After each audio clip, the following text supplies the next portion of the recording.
Hello friends, welcome to my YouTube channel. आज हम बात करने जा रहे हैं, अगर आपका फीकल मैटर प्रॉपरली सिक्रीट नहीं होता है और आपके स्टमक में कोई भी प्रॉब्लम है तो उस प्रॉब्लम को कैसे क्लियर करें, मतलब अपने स्टमक को कैसे हम नीट एंड क्लीन कर सकते हैं, डिटॉक्स कर सकते हैं। कुछ आपके साथ होम रेमेडीज के बारे में शेयर करेंगे। कुछ ऐसे अर्ली सिम्टम्स होते हैं जो बहुत पहले से अपीयर होते हैं, जिनसे हम आइडेंटिफाई कर सकते हैं कि मे बी हमारा स्टमक प्रॉपरली फीकल मैटर को सिक्रीट नहीं कर पा रहा है, या फिर उसके कुछ लेटर भी सिम्टम्स होते हैं। अगर हम अर्ली सिम्टम्स को प्रॉपरली आइडेंटिफाई नहीं कर पाते हैं तो उसके बाद क्या होता है, कुछ ऐसी बीमारियां होती हैं जो हो जाती है, जैसे पाइल्स की प्रॉब्लम हो जाती है या फिर स्टमक अल्सर हो जाता है। उसके क्या क्या कारण हो सकते हैं, ऐसी प्रॉब्लम क्यों होती है, उस प्रॉब्लम को हम कैसे सॉल्व करें। तो चलिए सबसे पहले बात करते हैं कि अर्ली सिम्टम्स क्या होते हैं। पहले हम कैसे आइडेंटिफाई कर सकते हैं कि हमारा स्टमक प्रॉपरली वेस्ट सब्सटेंस को सिक्रीट नहीं कर पा रहा है, स्टमक प्रॉपरली क्लीन नहीं हो पा रहा है। तो उसके सबसे पहले सिम्टम्स होते हैं बैड ब्रीथ। मतलब अगर आपका स्टमक सही से साफ नहीं हो रहा है, आपका फीकल मैटर सही से सिक्रीट नहीं हो रहा है, या बहुत ज्यादा समय लग रहा है उसके सिक्रीशन में, ऐसी कोई भी प्रॉब्लम है, उस प्रॉब्लम के सिम्टम्स जो अपीयर होंगे, वो सबसे पहला सिम्टम्स है बैड ब्रीथ। मतलब आपके मुंह से बदबू आएगी, स्मेल आएगी। बहुत सारे लोग ऐसे होते हैं जिनके मुंह से बदबू आती है। तो अगर ऐसी प्रॉब्लम है तो समझ जाइए उस इंसान का स्टमक प्रॉपरली फंक्शन नहीं कर पा रहा है, सही से उसका फीकल मैटर सिक्रीट नहीं हो रहा है। दूसरा जो अर्ली सिम्टम्स हमें पता चलेगा वो है ब्लोटिंग। आपका पेट फूल जाएगा, आपको पेट फूलने की शिकायत होगी अगर आपका स्टमक प्रॉपरली वेस्ट सब्सटेंस को सिक्रीट नहीं कर पाता है। तो तीसरा जो कारण होता है वो है लो एपेटाइट। मतलब आपको भूख नहीं लगेगी, खाने पीने का मन नहीं करता है। और उसके बाद जो अगला सिम्टम्स है वो है डल स्किन। आपके स्किन पे डलनेस आ जाएगी, आपके स्किन पे रफनेस आ जाएगी। लास्ट जो सिम्टम्स होते हैं वो है हेयर फॉल, मतलब बाल टूटने लगते हैं। अगर ये सारे सिम्टम्स हमें पहले से दिखाई दे रहे हैं तो आप समझ जाइए कि आपका जो स्टमक है वो प्रॉपरली क्लीन नहीं हो रहा है, आपका फीकल मैटर सही से सिक्रीट नहीं हो रहा है। अगर ऐसा सिम्टम्स दिखाई दे पहले से ही, तभी अलर्ट हो जाइए और उसका प्रॉपर ट्रीटमेंट कर लीजिए। नहीं तो नहीं, आपने कुछ भी ट्रीटमेंट किया तो उसके कुछ ऐसे सिम्टम्स हो जाए जो बाद में दिखाई देते, मतलब बाद में हमें बीमारियां होती हैं। सबसे पहले जो डिजीज होती है वो है इरिटेबल बाउल सिंड्रोम। मतलब आपका फीकल मैटर प्रॉपरली सिक्रीट ही नहीं हो पाएगा, मे भी कभी कभी सिक्रीट ही नहीं होगा, कितना भी समय लग जाए सिक्रीट नहीं होता है। दूसरी प्रॉब्लम है वो है पाइल्स। आपको पाइल्स की भी प्रॉब्लम हो सकती है। और जो अगला है वो है स्टमक अल्सर। मतलब आपके स्टमक में अल्सर हो सकता है, जैसे माउथ अल्सर होता है, छोटे छोटे छोटे छोटे दाने निकल आते हैं पेट की गर्मी की वजह से। उसी तरीके से अगर आपका खाना सही से नहीं डाइजेस्ट हो रहा है तो आपके स्टमक में भी अल्सर हो सकता है।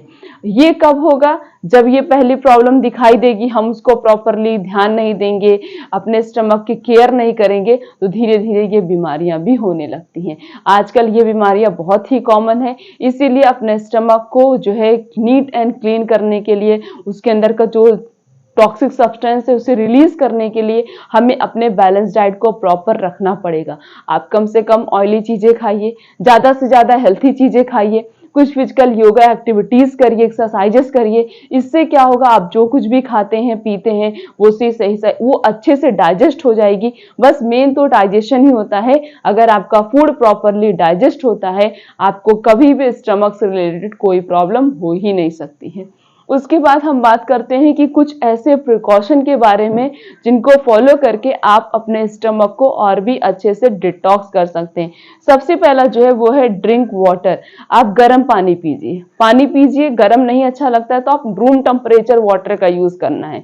ना तो आपको फ्रिज का पानी पीना है, ना तो बहुत ज्यादा उबला हुआ पानी पीना।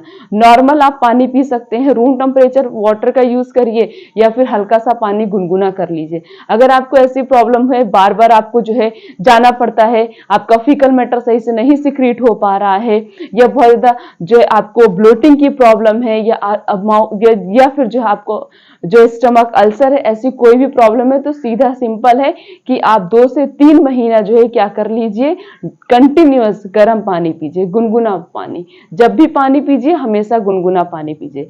देखिए बहुत ही जल्द ये प्रॉब्लम सॉल्व हो जाएगी। इस प्रॉब्लम को आप खुद सॉल्व कर सकते हैं। इसका कोई पर्टिकुलर मेडिसिन नहीं है कि हम इस मेडिसिन का यूज करके हम ये प्रॉब्लम सॉल्व करें।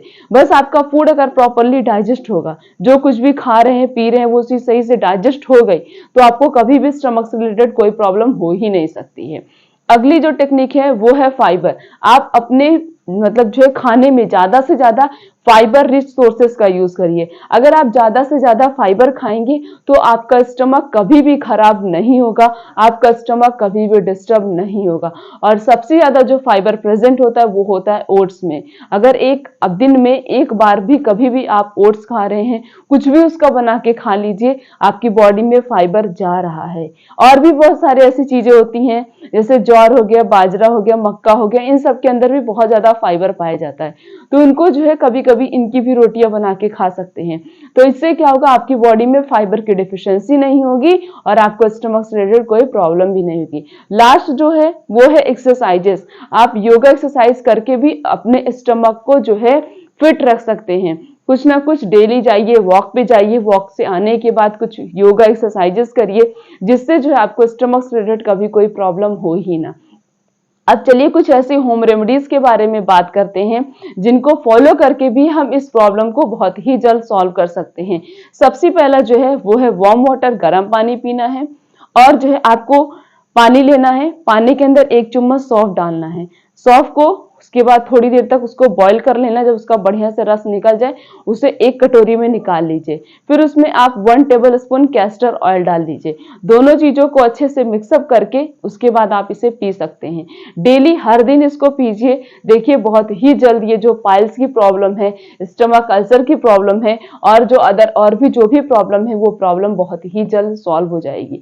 और उसके लिए आपको और क्या क्या करना पड़ेगा, आपको हेल्दी डाइट, अपनी एक प्रॉपर बैलेंस डाइट बना लीजिए।